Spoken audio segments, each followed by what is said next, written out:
இந்த புத்தாண்டு திருவள்ளுவருக்கு பொன்னாண்டாகும். ஏனென்றால் கன்னியாகுமரியில் கலைஞர் எழுப்பிய திருவள்ளுவர் திருச்சிலைக்கு இந்த ஆண்டு வெள்ளி விழா ஆண்டாகிறது. அந்த வெள்ளி விழாவை உலகமெல்லாம் கொண்டாடும் வகையில் கொண்டாடிய தமிழ்நாட்டு முதலமைச்சர் தளபதி மு.க. ஸ்டாலின் அவர்களுக்கு நன்றி தெரிவித்துக் கொள்கிறோம். இன்னொரு சிறப்பும் திருவள்ளுவருக்கு இந்த ஆண்டு வாய்த்திருக்கிறது.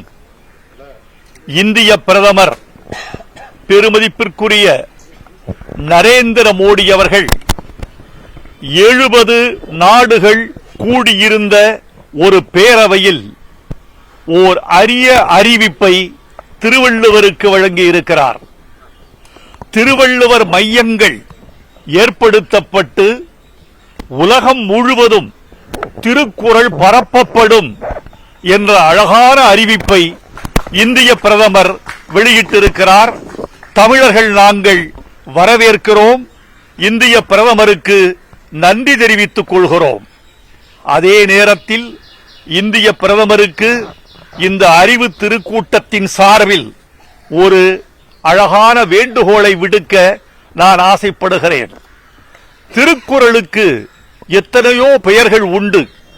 அந்த பெயர்களில் எல்லாம் மிகச்சிறந்த பெயர், திருக்குறளுக்கு பெருமை சேர்க்கிற பெயர், திருக்குறளுக்கு மகுடம் சூட்டுகிற பெயர் உலக பொதுமறை என்பது. அந்த பொதுமறை என்ற அந்த சொல்லைத்தான் அடிக்கோடிட்டு இந்த உலகம் கொண்டாடுகிறது. ஆகையால் திருக்குறள் உலக பொதுமறை என்பதனால் எந்த ஒரு தனி மதமும் அதை சொந்தம் கொண்டாட முடியாது என்பது தமிழர்களின் எண்ணம். அது எல்லா மதத்துக்கும் சொந்தமானது.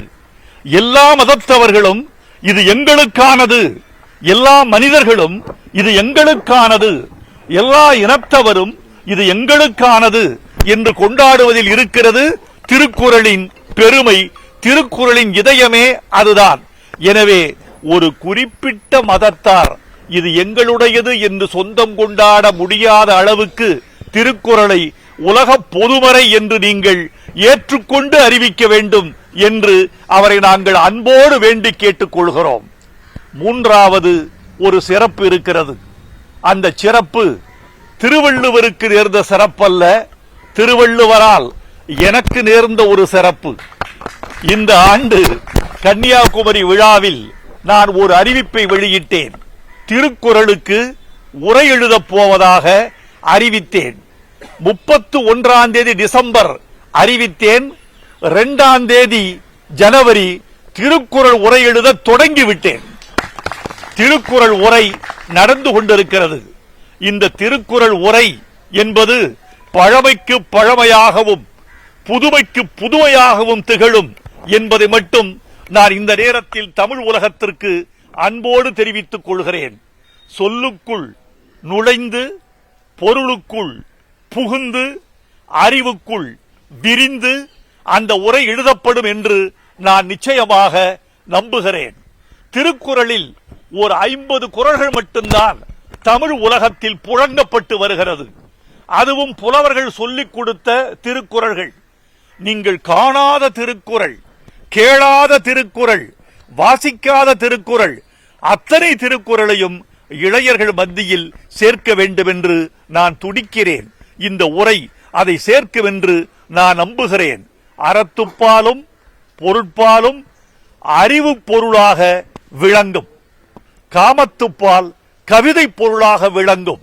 அறிவுக்கும் கவிதைக்கும் பாலமிடுகிற தமிழர்களின் ஞான பேரடையாளமாக விளங்கும் திருக்குறளுக்கு உரை எழுதி எல்லா தமிழர்களுக்கும் சேர்க்க வேண்டும் என்பது என் விருப்பம். தமிழ் உலகம் எனக்கு துணை புரியும் என்று நம்புகிறேன். திருவள்ளுவர் வாழ்க, திருக்குறள் வெல்க. நான் திருப்பிச் சொல்வேன், இந்த கூட்டம் மறுமொழி சொல்ல வேண்டும்.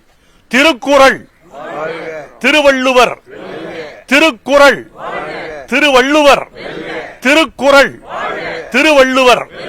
நன்றி, வணக்கம். தமிழ் மொழி அமுழ்த்தி வைக்கலாம், பல்வேறு கருத்துக்களை கூறியதாக கடந்த